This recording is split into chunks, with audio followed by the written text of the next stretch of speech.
السلام عليكم ورحمة الله وبركاته. الحمد لله والصلاة والسلام على رسول الله وعلى آله وأصحابه حزب الله. கண்ணியத்திற்குரிய அல்லாஹ்வின் அடியார்களே,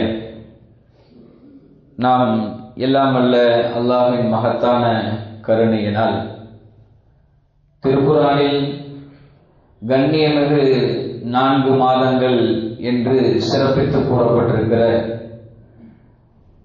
புனிதமிகு ரஜப் மாதத்தின் முதல் நாளில் நாம் இங்கே இருக்கிறோம். நேற்றைய தினம் ரஜப் மாத பிறை தேனி மாவட்டம் உத்தமபாளையம் உள்ளிட்ட சில இடங்களில் பார்க்கப்பட்ட தகவல்கள் தெரிந்து தமிழ்நாடு அரசு காசி அவர்கள் நேற்றிலிருந்து ரஜப் மாதம் துவங்குவதாக அறிவித்திருக்கிறார். அல்ஹம்துலில்லாஹ்.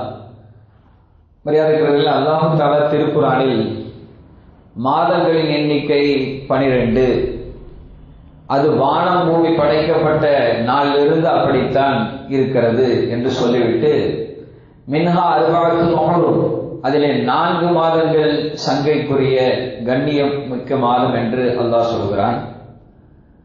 அதை நபிகள் நாயகம் ஸல்லல்லாஹு அலைஹி வஸல்லம் அவர்கள் இந்த 4 மாதங்கள் என்ன என்று விளக்குற போது நாயகம் ஸல்லல்லாஹு அலைஹி அவர்கள் அஸ்ஸனத்து 12 ஷஹரன் மின்ஹா அர்பஅத்துன் ஹுரும் ஸலாஸத்துன் முத்தவாலியாத்துன் துல்கஅதா வ துல்ஹிஜ்ஜா வல் முஹர்ரம் வ ரஜப் ஷஹ்ரு முதருல் லதி பைன ஜமாதி வ ஷஅபான். நாயகம் சொன்னார்கள், அந்த 4 மாதங்கள் தொடர்படியாக வருகிற 3 மாதங்கள் துல்கஅதா, துல்ஹிஜ்ஜா, முஹர்ரம், இந்த 3 மாதங்களும் ஜமாதுல் ஆஹிருக்கும் ஷஅபானுக்கும் இடைப்பட்ட ரஜப் மாதம் என்று நபிகள் நாயகம் ஸல்லல்லாஹு அலைஹி வஸல்லம் அவர்கள் சொன்னார்கள். நாயகம் சொல்லுகிற போது ரஜபுன் ஷஹ்ரு முதர் என்று சொன்னார்கள். ஷஹ்ரு முதர் என்று சொன்னால், மரியாதைக்குரியவர்களே, ரபியா என்கிற ஒரு கூட்டம் அன்றைக்கு அரபகத்திலே வாழ்ந்தது. அவர்கள் ரமலான் மாதத்தை சங்கையான மாதமாக சங்கைப்படுத்தினார்கள். அல்லாஹ் சொல்லியிருக்கிறான் என்று சொல்லி அதற்கு ரஜப் என்று பெயரிட்டார்கள். ரஜப் என்றாலே கண்ணியம். முதல் என்கிற ஒரு கூட்டம் இருந்தது, அவர்கள் ரஜப் மாதத்தையே கண்ணியப்படுத்தினார்கள். அதனால்தான் நாயகம் ஸல்லல்லாஹு அலைஹி வஸல்லம் அவர்கள் சொன்னார்கள், உறுதிப்படுத்துகிற விஷயமாக, அந்த முதல் என்ற கூட்டம் எந்த மாதத்தை ரஜப் மாதமாக கருதி கண்ணியப்படுத்தினார்கள், அந்த ரஜப் மாதம் என்பது ஜமாதுல் ஆஹிருக்கும் ஷஅபானுக்கும் இடைப்பட்ட காலத்தில் வருகிறது தான் அந்த ரஜப் மாதம் என்று பெருமானார் ஸல்லல்லாஹு அலைஹி அவர்கள் அந்த முதல் என்ற சமுதாயத்தினர்கள் செய்துதான் சரி என்பதை உறுதிப்படுத்துவதற்காக பெருமானார் ஸல்லல்லாஹு அலைஹி அவர்கள் அப்படி சொன்னார். இந்த மாதத்தில் நாம் செய்ய வேண்டியது என்ன என்று நாம் பார்க்கிற போது அல்லாஹ் தஆலா அந்த ஆயத்தின் தொடரிலே சொல்வான், ஃபலா தலிமு ஃபீஹின்ன அன்ஃபுஸக்கும், நீங்கள் அந்த மாதங்களில் அநியாயம் செய்யாதீர்கள் என்று அல்லாஹ் சொல்வான். அதனால் இப்னு அப்பாஸ் ரலியல்லாஹு அன்ஹு சொல்வார்கள், அல்லாஹ் தஆலா எந்த சங்கை மிக்க மாதங்களை குர்ஆனிலே சொல்லி இருக்கிறானோ அந்த மாதங்களில் செய்யப்படுகிற நன்மைக்கும் பல்வேறு விதமான கூலிகள், நன்மைகளுக்கும் அதிகமான கூலி கிடைக்கும், அந்த மாதத்தில் செய்யப்படுகிற பாவத்திற்கும் அதிகமான தண்டனை கிடைக்கும். அதனால பாவம் செய்யக்கூடாது. இந்த சங்கை மிக்க மாதங்களிலே நன்மைக்கு அதிகமாக பன்மடங்கு கூலி கிடைப்பதை போல இந்த மாதத்தில் செய்யப்படுகிற பாவங்களுக்கும் அதிகமான தண்டனை கிடைக்கும் என்பதாக இப்னு அப்பாஸ் ரலியல்லாஹு அவர்கள், அதே போல இப்னு கஸீர் ரஹ்மத்துல்லாஹி அலைஹி அவர்கள், குர்துபி போன்ற குர்ஆனுக்கு விளக்கம் சொல்கிற மார்க்கறிஞர்கள் எல்லாம் சொல்கிறார்கள். இமாம் குர்துபி அவர்கள் சொல்கிறார்கள், எப்படி மஸ்ஜிதுல் ஹராம் என்று சொல்லப்படுவது கண்ணியப்படுத்தப்பட்ட பகுதி, ஹரமுடைய எல்லை என்று இருக்கிறது. அந்த ஹரமுடைய எல்லையிலே ஒருவன் தவறு செய்தால் அது பன்மடங்கு பாவத்தை பெற்றுத் தரும். அல்லாஹ் சொல்வான், வமன் யுரிது ஃபீஹி பிஇல்ஹாதின் பிதுல்மின் நுதிகுஹு மின் அஸாபின் அலீம், யார் இந்த ஹரம் எல்லைக்கு உட்பட்ட பகுதியிலே சத்தியத்தை மீறுதல், அநியாயம் போன்ற காரியங்களை செய்கிறார்களோ அவர்களுக்கு வேதனை செய்யப்படுகிற மிக கடுமையான வேதனை அவர்களுக்கு இருக்கிறது என்று அல்லாஹ் குர்ஆனிலே சொல்கிறான். நாம் அவர்களுக்கு அனுபவிக்க வைப்போம் என்று அல்லாஹ் சொல்கிறான். அதனால் சங்கைப்படுத்தப்பட்ட ஹரமுடைய எல்லையாகிய அந்த எல்லைகளுக்குள் பாவம் செய்தால் அதிகம் தண்டனை கிடைப்பதைப் போல கண்ணியப்படுத்தப்பட்ட மாதங்களில் யார் பாவம் செய்கிறார்களோ அவர்களுக்கு அதிகமான தண்டனை கிடைக்கும். அல்லாஹ் குர்ஆனிலே யா நிசா அன்-நபி மையத்தி மின்குன்ன பிஃபாஹிஷத்தின் முபையினத்தின் யுலாஃபு லஹல் அதாபு லைஃபைன். அல்லாஹ் நபி ஸல்லல்லாஹு அலைஹி வஸல்லம் அவருடைய மனைவிமார்களை பார்த்து சொல்கிறான், நபியின் மனைவிகளே, நீங்கள் ஒரு பாவத்தை செய்தீர்கள் என்றால் அதற்கு இரட்டிப்பு தண்டனை வழங்கப்படும் என்று அல்லாஹ் சொல்றான். சங்கைப்படுத்தப்பட்ட நாயகத்தின் மனைவியாக இருக்கிற நீங்கள் பாவம் செய்கிற விஷயத்திலே கவனமாக இருக்க வேண்டும். அப்படி நீங்கள் பாவம் செய்தால் உங்களுக்கு கடுமையான தண்டனை கிடைக்கும் என்று அல்லாஹ் எச்சரிக்கிறானே, அதுபோல கண்ணியப்படுத்தப்பட்ட மாதங்களாகிய இந்த ரஜபு, துல்காதா, துல்ஹஜ், முஹர்ரம் இந்த 4 மாதங்களில் யார் பாவங்கள் செய்கிறார்களோ அவர்களுக்கு அதிகமான தண்டனை இருக்கிறது. அதனால் பாவங்கள் செய்யாமல் இந்த மாதங்களில் நம்மை தற்காத்துக் கொள்ள வேண்டும். அடுத்ததாக மரியாதைக்குரியவர்களே, ரமலானுக்கு முன்கூட்டியே திட்டமிடுகிற மாதமாக இந்த ரஜபு மாதம் இருக்கிறது.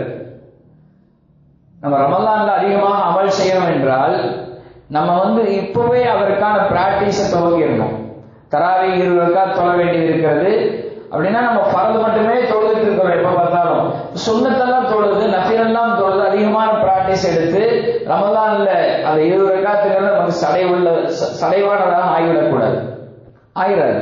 அதே மாதிரி தஹஜ்ஜுது, துஹா, இஷ்ராக் போன்ற நஃபிலான வணக்கங்களை எல்லாம் அதிகமாக செய்து பழகினால் ரமலானிலே அது நமக்கு சுலபமாகும்.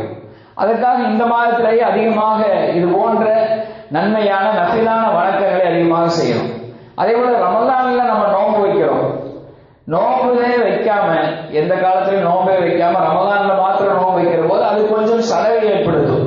நோன்பு வைக்கிறது என்பது நம்முடைய மாமூலான ஒரு காரியமாக ஆகிவிட வேண்டும் என்பதற்காக வேண்டி இந்த மாதத்திலேயே நோன்பை வைத்துக் கொள்ள வேண்டும், நோன்பு வைத்து பழகிக் கொள்ள வேண்டும். நோன்பு ரஜப் மாதத்தில் வைக்கிறது சம்பந்தமாக சில ஹதீஸ்கள் வருகிறது. அரசெல்லாம் அறிவிக்கிறார்கள், சொர்க்கத்திலே ரஜப் என்கிற ஒரு ஓடை இருக்கிறது. அது அதனுடைய நீர் இருக்கிறதே அது பாலை விட வெண்மையானது, தேனை விட மதுரமானது. யார் இந்த ரஜப் மாதத்திலே நோன்பு வைக்கிறார்களோ அவர்களுக்கு அல்லாஹ் அந்த நதியிலிருந்து நீர் போட்டாட்டுவான் என்று சொல்கிறார்கள் அனசுல்லான் அவர்கள். அதே போல இன்னொரு ஹதீஸ் அனசுல்லான் அவர்கள் அறிவிக்கிறார்கள், நாயகம் ஸல்லல்லாஹு அலைஹி சொன்னதாக, யார் இந்த சங்கைப்படுத்தப்பட்ட மாதங்களில் வியாழன், வெள்ளி, சனி ஆகிய நாட்களில் நோன்பு வைக்கிறார்களோ அவருக்கு 700 ஆண்டு வணக்கம் செய்த நன்மை கொடுக்கப்படும் என்று சொல்கிறார்கள். இந்த ஹதீஸ் தபரானிலே பதியப்பட்டிருக்கிறது. முன்னால் சொன்ன ஹதீஸ் பைஹக்கியிலே பதிவு செய்யப்பட்டிருக்கிறது. அதே போல இப்னு அப்பாஸ் சொல்கிறார்கள், யார் இந்த ரஜப் மாதத்திலே ஒரு நாள் நோன்பு வைக்கிறார்களோ அவர் 1 மாதம் நோன்பு வைத்ததை போல, யார் இந்த ரஜப் மாதத்திலே 7 நோன்பு வைக்கிறார்களோ அவர்களுக்கு நரகத்தின் 7 வாசல்களும் அடைக்கப்படும்.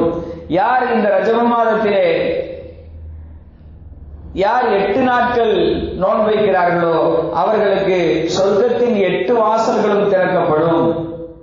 யார் இந்த ரஜப் மாதத்திலே 10 நாட்கள் நோன்பு வைக்கிறார்களோ அவருடைய பாவங்கள் நன்மையாக மாற்றப்படும் என்று இப்னு அப்பாஸ் சொல்லியிருக்கிற இந்த ஹதீஸ்கள் எல்லாம் ரஜப் மாதத்திலே நோன்பு வைப்பதை தூண்டுகிறது. ஆனால் இந்த ஹதீஸ்கள் எல்லாம் பலகீனமான வகையை சார்ந்தது, அதாவது அறிவிப்பாளர்கள் வரிசை பலகீனமடைந்த செய்திகளை சார்ந்தது என்றாலும் கூட ரஜப் மாதத்திலே நோன்பு வைப்பது சம்பந்தமாக நம்முடைய உலமாக்கள் என்ன சொல்கிறார்கள் என்று சொன்னால் அது விரும்பத்தக்க ஒரு விஷயம்.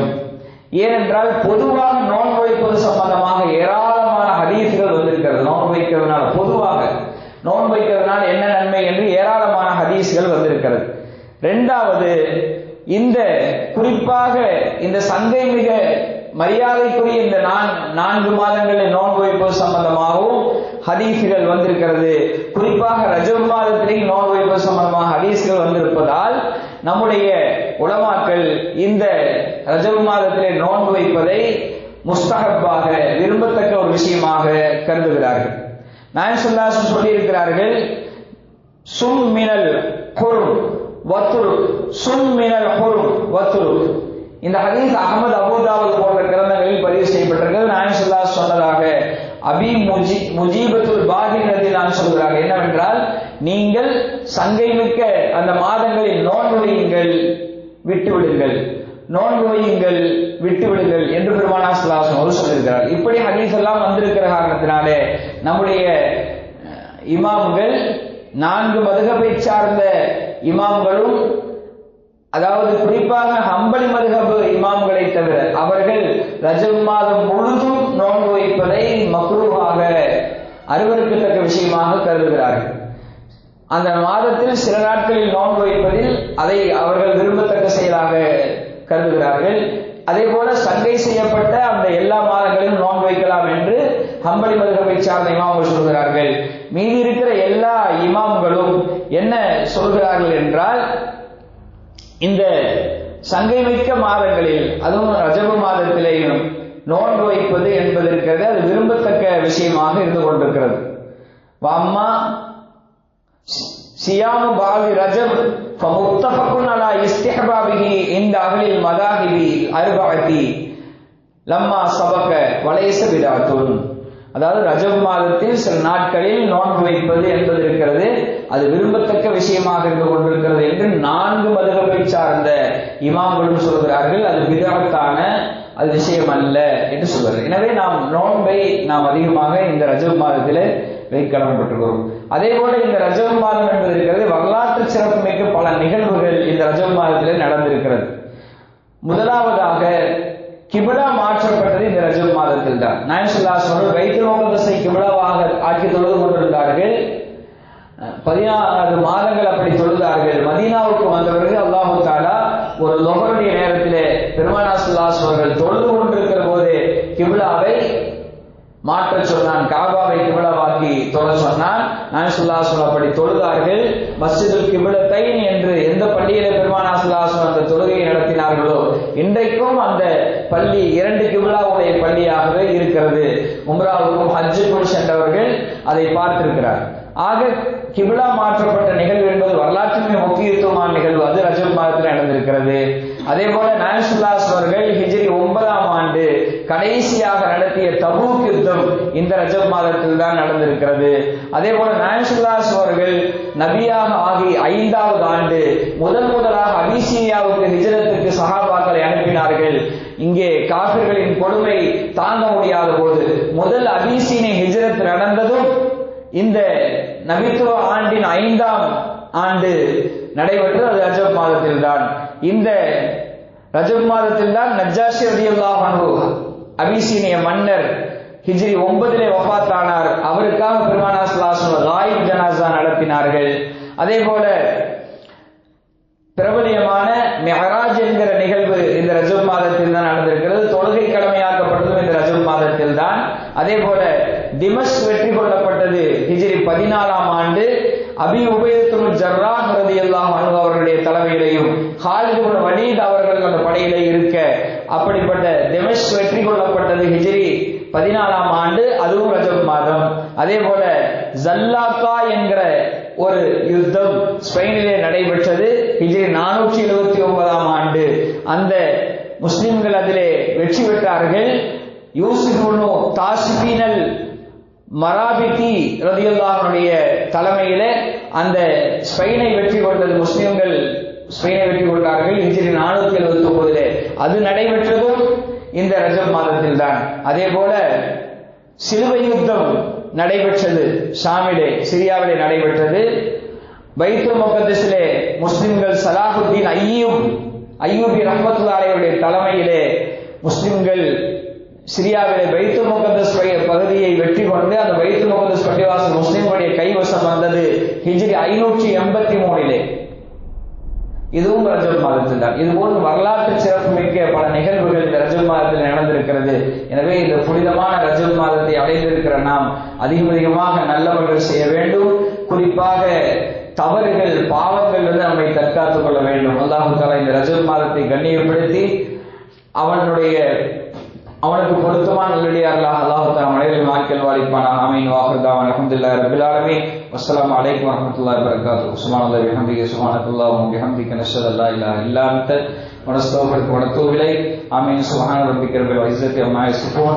வஸ்ஸலாமு அலல் முர்ஸலீன் வல்ஹம்துலில்லாஹி ரப்பில் ஆலமீன். ஸல்லல்லாஹு அலா முஹம்மது ஸல்லல்லாஹு அலைஹி வஸல்லம். ஸல்லல்லாஹு அலா முஹம்மது ஸல்லல்லாஹு அலைஹி வஸல்லம். ஸல்லல்லாஹு அலா முஹம்மது யா ரப்பி ஸல்லி அலைஹி வஸல்லம்.